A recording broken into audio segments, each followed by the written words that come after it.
আসসালামু আলাইকুম ওরহমতুল্লাহি ওয়াবারাকাতুহ। আলহামদুলিল্লাহ ওয়াসসালাতু ওয়াসসালামু আলা রাসূলিল্লাহ ওয়া আলা আলিহি ওয়া আসহাবিহি ওয়াসাল্লাম। সম্মানিত দর্শক শ্রোতা, রাহাবার মাল্টিমিডিয়া লিমিটেড পরিবেশিত প্রাত্যহিক ইসলামিক আয়োজন সেরা ওয়াটার ট্যাঙ্ক আলোর ভুবন অনুষ্ঠানের আজকের আয়োজনে আপনাদের প্রত্যেককে জানাচ্ছি আন্তরিক অভিনন্দন এবং মুবারকবাদ। প্রিয় দর্শক, আজকের পর্বে আমরা একটি গুরুত্বপূর্ণ বিষয় নিয়ে কথা বলবো এবং সেই গুরুত্বপূর্ণ বিষয়টি হচ্ছে শিশুর সামাজিক আচরণ। আর এই গুরুত্বপূর্ণ বিষয়ে কথা বলার জন্য আমাদের স্টুডিওতে দুজন বিজ্ঞ মেহমান উপস্থিত হয়েছেন। চলুন শুরুতেই তাঁদেরকে আপনাদের সাথে পরিচয় করিয়ে দিই।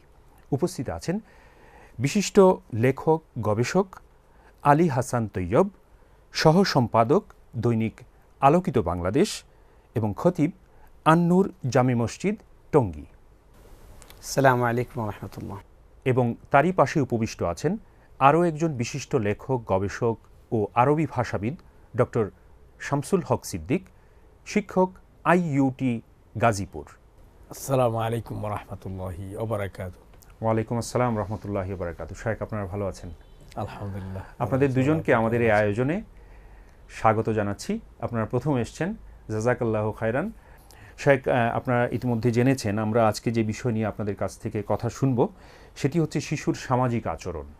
আমি প্রথমেই আসব শায়েখ ডক্টর মোহাম্মদ শামসুল হক সিদ্দিক, আপনার কাছে। শিশুর সামাজিক আচরণ, এক্ষেত্রে আসলে মা বাবা তাকে কিভাবে প্রিপেয়ার্ড করবেন, কোন কোন বিষয়গুলোকে শিশুর মূলত আসলে নিজেরা প্র্যাকটিস করে তাকে দেখাবেন, এই বিষয়টা যদি অবতারণা করতেন আর কি। নাহমাদুহু ওয়া নুসাল্লি আলা রাসূলিহিল কারীম, আম্মা বাদ।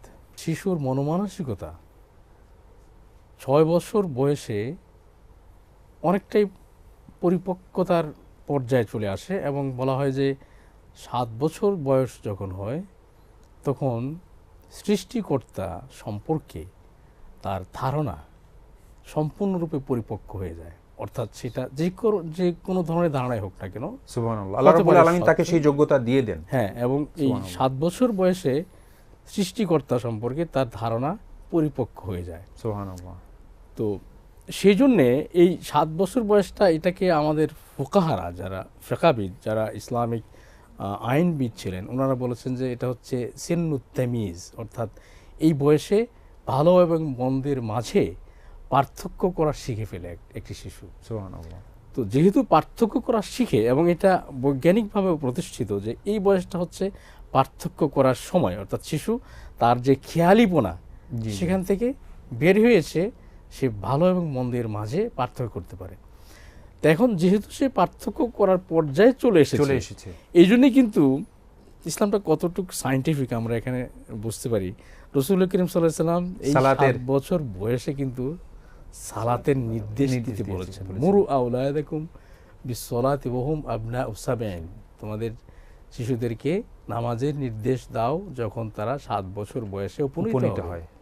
এখন যেহেতু সে আল্লাহ সম্পর্কে তার ধারণা বা সৃষ্টিকর্তা সম্পর্কে ধারণা তার অন্তরে পরিপক্কতা পেয়েছে এবং সে ভালো মন্দের মাঝে পার্থক্য করতে পারে, যেটাকে তামিজ বলা হয়। এই মুহূর্তে আমাদের বিশেষ করে পিতামাতার বিশেষ আপনার দায়িত্ব পালন করতে হবে। কারণ এই মুহূর্তে যদি সে আপনার তার যে মিসগাইডেড হয়ে যায়, যে তার পরিপক্কতা অর্জনের সময়টা, তাহলে তো সে আপনার একেবারে বখিয়ে গেল এবং তাকে হয়তো আমাদের হাত ছাড়া না করুন, ভ্রষ্টতার দিকে সে চলে যেতে পারে। শায়েখ, আসবো আপনার কাছে আবারও। একটি ছোট্ট বিরতিতে যেতে হচ্ছে। প্রিয় দর্শক, নিশ্চিত ছোট্ট একটি বিরতি, ফিরছি অল্পক্ষণের মধ্যেই, আমাদের অপেক্ষায় থাকুন।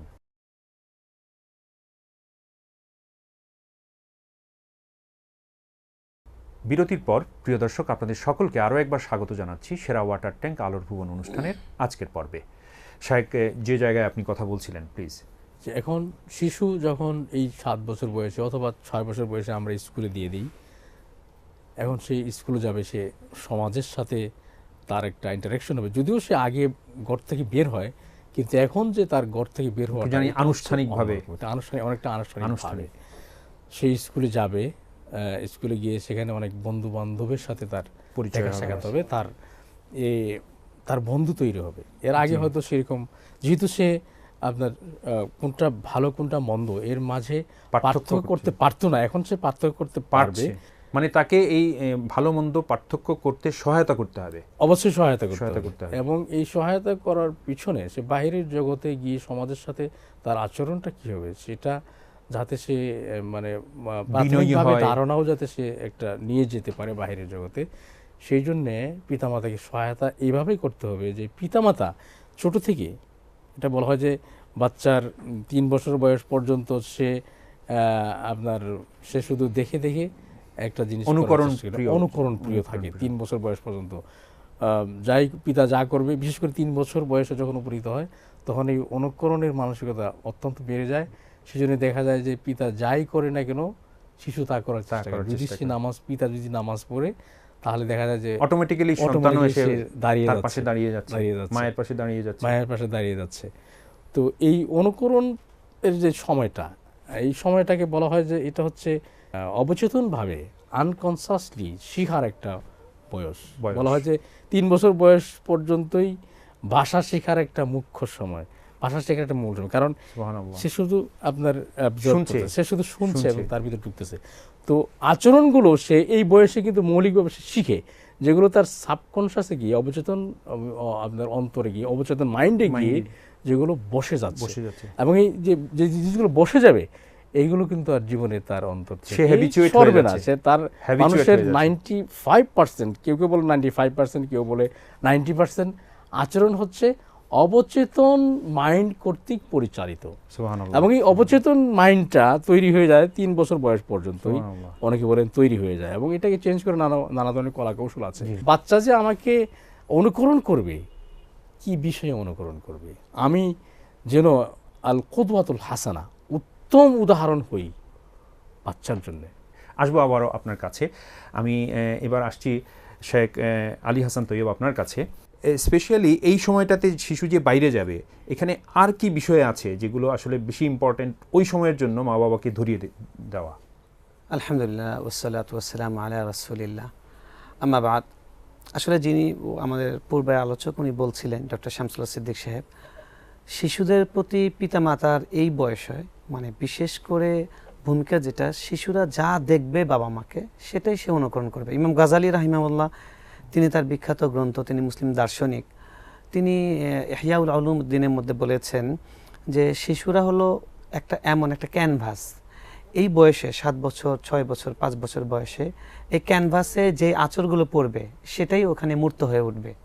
তো এই বাচ্চাদেরকে ওই সময় তারা যেটা দেখবে সেটা তাদের নিজেদের আচরণে সেটাকে প্রতিবিম্বিত করবে। সেটা এজন্য এই বয়সে শিশুদের সামনে উত্তম উপমা উপস্থাপন করা এবং নিজেকে শিশু আমরা যেভাবে গড়ে তুলতে চাই সেভাবে নিজেই আচরণ করা, নিজেই সেটার উপমা হয়ে দাঁড়িয়ে যাওয়া প্র্যাকটিক্যালি, সেটা করা খুব জরুরি। এক্ষেত্রে আমরা রাসূল সাল্লাল্লাহু আলাইহি ওয়াসাল্লামের আদর্শ দেখতে পাই। তিনি এই বয়সে শিশুদেরকে কিভাবে তিনি শিশুদের শিক্ষা দিয়েছেন। হাদিসে এসেছে তিনি বাচ্চাদেরকে সালাম দিতেন। আল্লাহ রাসূল সাল্লাল্লাহু আলাইহি ওয়াসাল্লাম কে বাচ্চারা সালাম দিতে পারতো না, তিনি বাচ্চাদেরকে সালাম দিতেন। আমরা কিন্তু সালামের একটা প্রোটোকল বানিয়ে রেখেছি। জি, আমরা বানিয়ে রেখেছি এবং আমাদের সমাজে এমন যে সালামটা বড়রা ছোটদেরকে দেবে না, ছোটরা বড়দেরকে দেবে, এরকম একটা নিয়ম দাঁড় করিয়েছি। কিন্তু রাসূল এরকম কোনো নিয়ম দাঁড় করাননি, তিনি ছোটদেরকে সালাম দিয়েছেন। এটার উদ্দেশ্য হলো ছোটরা যেন সালাম দিতে শেখে। একটা বাচ্চা যখন ঘরের বাইরে যাবে সে ঘরে এটাতে অভ্যস্ত হবে যে তার বাবা যখন বাহির থেকে আসবে আসসালামু আলাইকুম বলে ঘরে প্রবেশ করবে এবং সে দেখবে তার মা তার বাবাকে সালাম দিচ্ছে। বাবা যখন অফিসে যাচ্ছেন তখন যাওয়ার সময় সালাম দিয়ে যাচ্ছেন, মুসাফা করছে। তো এই যে ইসলামিক সংস্কৃতির সাথে তাকে পরিচিত করানো, সেটা ওই বাচ্চাটা ঘর থেকেই শিখে নিচ্ছে এবং সে যখন বাইরে যাবে, স্কুলে যাবে, তার সহপাঠীদের সঙ্গে মিশবে, ক্লাসমেটদের সঙ্গে, সে কিন্তু এটারই সে অনুকরণ করবে। তাকে দেখে বলবে আসসালামু আলাইকুম ওয়া রাহমাতুল্লাহ। এই জন্য এখানে সরি একটু ইন্টারাপ্ট করলাম, যে এই যে বিষয়গুলো যেমন সালাম, সালামের কি গুরুত্ব বা কেন দিচ্ছি আমরা, কি জন্য সালাম, এই বিষয়গুলো একটু ভেঙে বুঝিয়ে দিলে আরো ভালো হয় না? অবশ্যই বাচ্চাকে ঘরে বলা হয় যে মার কাছেই বাবা মানে বাচ্চাদের প্রথম শিক্ষালয়, মায়ের শিক্ষালয়, যেটা মায়ের কাছে যে শেখার বয়স, যে শেখার যে স্থান, সেটা হচ্ছে একজন বাচ্চার, একজন শিশুর প্রথম শিক্ষালয়। সুতরাং মার কাছ থেকেই শিখে নেবে, মাই তাকে শেখাবেন যে একজনকে সালাম প্রথমে যদি দিতে পারে তাহলে তার জন্য নাকি একটু বেশি, এবং সালামের উত্তরটা কিভাবে নিতে হবে, এবং একজন মুসলমানের সঙ্গে, একজন ভাইয়ের সঙ্গে, প্রতিবেশীর সঙ্গে, সহপাঠীর সঙ্গে হাসি মুখে সাক্ষাৎ করা, এটা একটা সাদাকা। আল্লাহ রাসূল সাল্লাল্লাহু আলাইহি ওয়াসাল্লাম বলেছেন ওয়া আনতালকা আখাকা বিওয়াজহিন তালিকিন সাদাকা, তুমি তোমার ভাইয়ের সঙ্গে সুন্দর হাসি মুখে কথা কথা বলবে, এটা একটা সাদাকা। এবং একজন মানুষ, একটা শিশু, সে বাবা মার কাছ থেকেই দেখবে যে তার ফার্স্ট অ্যাটিটিউড একজন অন্য মানুষের সামনে সেটা হেসে তার সঙ্গে কথা বলা, তার সঙ্গে হাসি মুখে কথা বলা। তো তাহলে এই যে দুটা সুন্নাহ, হেসে কথা বলা এবং সালাম দিয়ে প্রথম সম্ভাষণ জানানো, এটা শিশু বাড়ি থেকেই শিখবে এবং বাইরে যখনই সে যাবে এই শিক্ষাটা সে অনুসরণ করবে, অ্যাপ্লাই করবে, সেটার অনুশীলন সে করবে। একইভাবে তার বাবা মাকে সে যখন দেখবে যে কখনো অসহিষ্ণুতা দেখাচ্ছে না, কোনো একটা সময় যখন দেখা যাচ্ছে অনাকাঙ্ক্ষিত আচরণ দেখছে, তখন মা সেখানে সহিষ্ণুতা দেখাচ্ছেন, বাবা সহিষ্ণুতা দেখাচ্ছেন, ধৈর্য অবলম্বন করছেন। হ্যাঁ, এই বাচ্চাটা বাইরে গিয়ে তার সহপাঠী যখন তার সঙ্গে একটা অনাকাঙ্ক্ষিত আচরণ করবে, হঠাৎ করে বাচ্চারা দুষ্টুমি করতে গিয়ে একজন আরেকজনের প্রতি অনাকাঙ্ক্ষিত আচরণ হতে পারে। বাবা মাকে যখন সে দেখবে একজন আরেকজনের প্রতি শ্রদ্ধাশীল এবং একজন আরেকজনের সঙ্গে বিনয়ের সঙ্গে মিশছে, ধৈর্য ধারণ করছে, এই বাচ্চাটাও সে তার সহপাঠীদের সঙ্গে ঠিক সেটাই প্রতিফলিত করবে। এই জন্য এই বয়সে বাবা মা এবং প্রতিবেশী, পরিবারের সদস্য যারা আছেন, দাদা দাদি এবং আরও যদি তাদের ভাই বোন থাকে, তাদের কাছ থেকে এই আচরণটা বাচ্চার প্রথম শেখা উচিত এবং শেখানোর ব্যবস্থা করা উচিত, সে যেন পজিটিভ আচরণ শেখে, ইতিবাচক আচরণ শেখে। অনেক অনেক ধন্যবাদ শেখ। আরও একটি ছোট্ট বিরতিতে যেতে হচ্ছে। প্রিয় দর্শক, নিচ্ছি আরও একটি ছোট্ট বিরতি, ফিরবো অল্পক্ষণের মধ্যেই। আশা করছি আপনারা আমাদের সাথেই থাকবেন।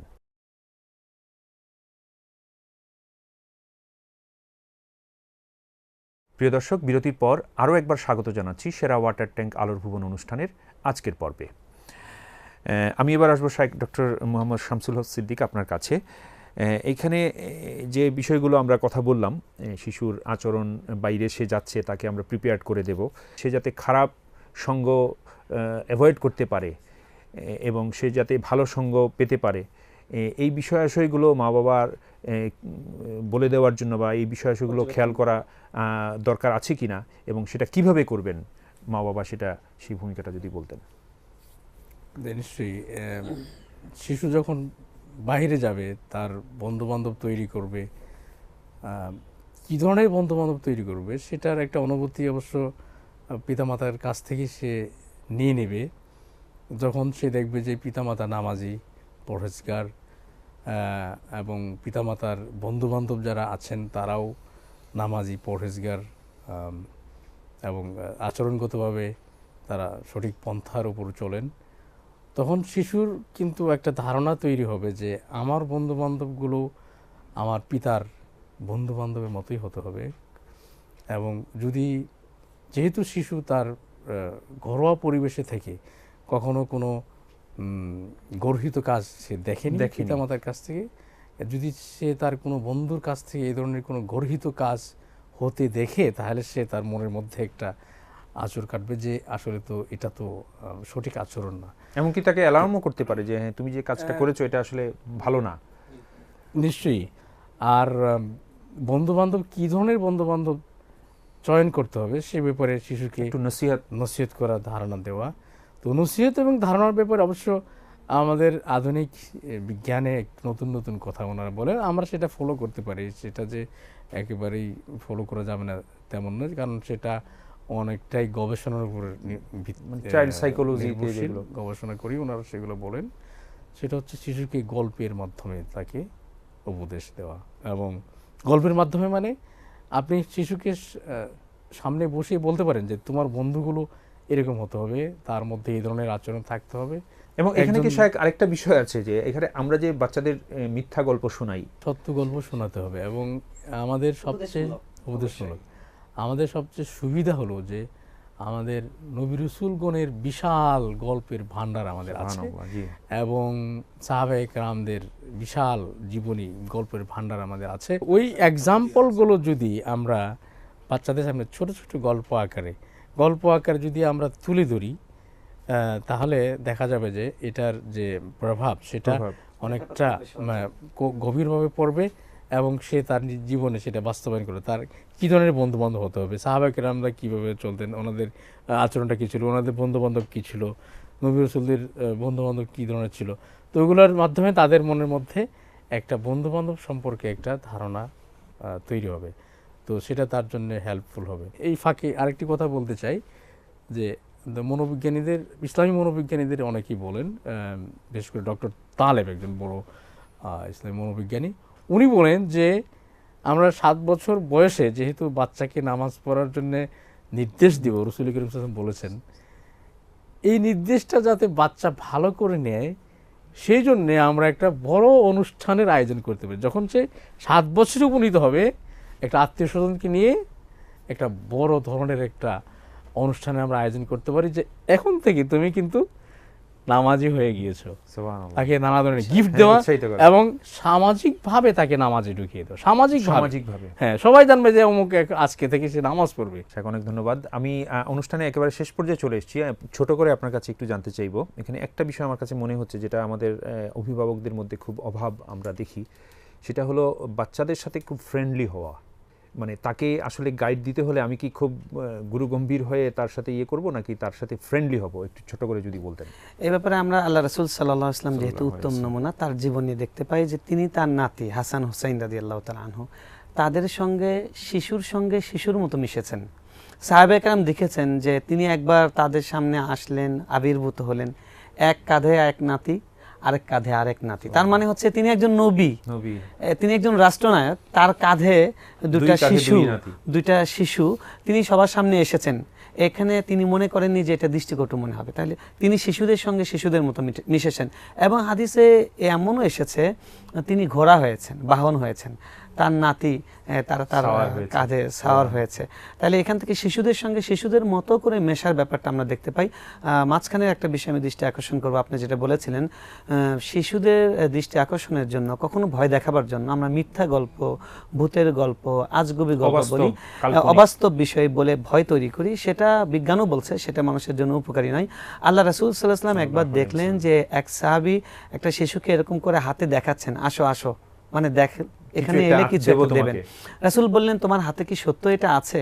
তিনি দেখালেন হ্যাঁ আছে সত্য। তিনি বললেন যদি তুমি সেটা সত্যি না নিয়ে ডাকতে তাহলে তুমি একটা মিথ্যা কথা বলতে, মিথ্যা আচরণ করতে, মিথ্যা আশ্বাস দিতে, এটা কখনো করা যাবে না। সুতরাং আমরা বাচ্চাদেরকে সত্য ঘটনা, আল্লাহ কোরআনে যেখানে বলেছেন আহসানাল কাসাস, শ্রেষ্ঠতম উপমা, শ্রেষ্ঠতম প্রতিশ্রুতি দিলে আমরা যেন সেটা বাস্তবায়নযোগ্য কোনো প্রতিশ্রুতি দেই, অবশ্যই। এবং তাদেরকে কোরআন থেকে এবং হাদিস থেকে সাহাবীদের যে সমস্ত ঘটনাবলী আছে, আলী রাদিয়াল্লাহু তাআলা আনহু কিশোর ছিলেন, তার ঘটনা আমরা শোনাতে পারি। এবং এরকম আবু বকর রাদিয়াল্লাহু তাআলা আনহুর সঙ্গে শিশুদের কিরকম আচরণ হয়েছে, আয়েশা রাদিয়াল্লাহু তাআলা আনহা তিনি কিশোরী ছিলেন, তার ঘটনাটা আমরা রাসূল কিভাবে তিনি তার সঙ্গে আচরণ করেছেন সেটা আমরা করতে পারি বাচ্চাদেরকে। সেখান থেকে আমরা শিক্ষা নিতে পারি যে বাচ্চাদের সঙ্গে কিভাবে মেশা উচিত। আবু বকর রাদিয়াল্লাহু তাআলা আনহু তার মেয়ে তিনি দেখেন যে পুতুল নিয়ে খেলছেন রাসূলের ঘরে, তিনি বললেন রাসূলের ঘরে পুতুল নিয়ে খেলছো, এত বড় দুঃসাহস? রাসূল বললেন দাঁড়াও, খেলতে দাও, বাচ্চারা তো খেলবেই। তাহলে শিশুদের সঙ্গে শিশুর মতো করে মেশা, সেটা যতক্ষণ শরীয়তের গণ্ডি অতিক্রম না করে সেটাই করা উচিত। এবং আমরা তাদেরকে মানে এই যুগের যত উত্তম বিষয়গুলো আছে, আধুনিক যে সমস্ত উপকরণ আছে সেগুলো আমরা ব্যবহার করতে পারি। বাবাই যেন হয় শিশুর সর্বোত্তম বন্ধু, এটা অবশ্যই আমাদেরকে যেতে হবে এবং এটাই মূল কথা। মা বাবাই উত্তম আদর্শ হবেন, তাহলে সেই শিশু আর মিসগাইডেড হবে না। সে যাই ঘটুক না কেন সে এসে তার মায়ের সাথে বাবার সাথে শেয়ার করবে। একটু অ্যাড করি, হযরত মুআবিয়া রাদিয়াল্লাহু আনহু একদিন শুয়ে আছেন এবং ওনার বুকের উপর একটা শিশু নিয়ে উনি খেলা করছেন।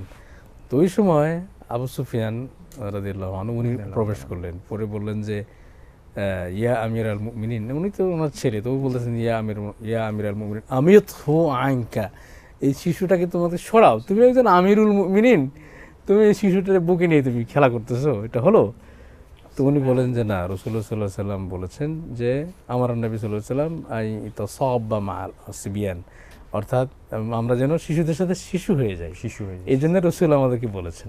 অনেক অনেক ধন্যবাদ শাইখ আপনাদের দুজনকে কষ্ট করে সময় দেওয়ার জন্য, আমাদের অগণিত দর্শক শ্রোতাদের পক্ষ থেকে এবং অনুষ্ঠানের পক্ষ থেকে। জাযাকুমুল্লাহু খাইরান, বারাকাল্লাহু ফিকুম। প্রিয় দর্শক, আমরা অনুষ্ঠানের একেবারে শেষ পর্যায়ে চলে এসেছি। নিশ্চয়ই আপনারা তন্ময় হয়ে আলোচকদের আলোচনা শুনছিলেন। আমরা এর থেকে যে যে বিষয়গুলো অবহিত হলাম, আল্লাহ রাব্বুল আলামিনের কাছে তৌফিক প্রত্যাশা করছি। আল্লাহ রাব্বুল আলামিন যেন আমাদেরকে এগুলো আমাদের বাস্তব জীবনে প্রয়োগ ঘটানোর তৌফিক এনায়েত করেন, আমিন। এই প্রত্যাশায় আপনাদের সকলকে যাবার আগে জানিয়ে দিচ্ছি আমাদের কাছে চিঠি লেখার ঠিকানা। প্রযোজক সেরা water tank Alor Bhuban, Rahabar multimedia limited, 4 free school street, Kathalbagan, Dhaka 1205। Email info.alorбhubon@yahoo.com। Facebook page ALORBHUBON, that is Alor Bhuban, এর মাধ্যমেও প্রশ্ন পাঠাতে পারেন। এছাড়া SMS এর মাধ্যমে প্রশ্ন পাঠাতে মোবাইলের মেসেজ অপশনে গিয়ে প্রথমে টাইপ করুন ALN, তারপর একটি স্পেস দিয়ে আপনার নাম ও ঠিকানা, তারপর আরও একটি স্পেস দিয়ে আপনার প্রশ্ন লিখে পাঠিয়ে দিন 7171 নম্বরে। আজ তাহলে এ পর্যন্তই প্রিয় দর্শক, আগামীকালকের পর্ব দেখার সাদর আমন্ত্রণ জানিয়ে আল্লাহ হাফেজ, ওয়াসসালামু আলাইকুম ওয়া রাহমাতুল্লাহি ওয়া বারাকাতুহু।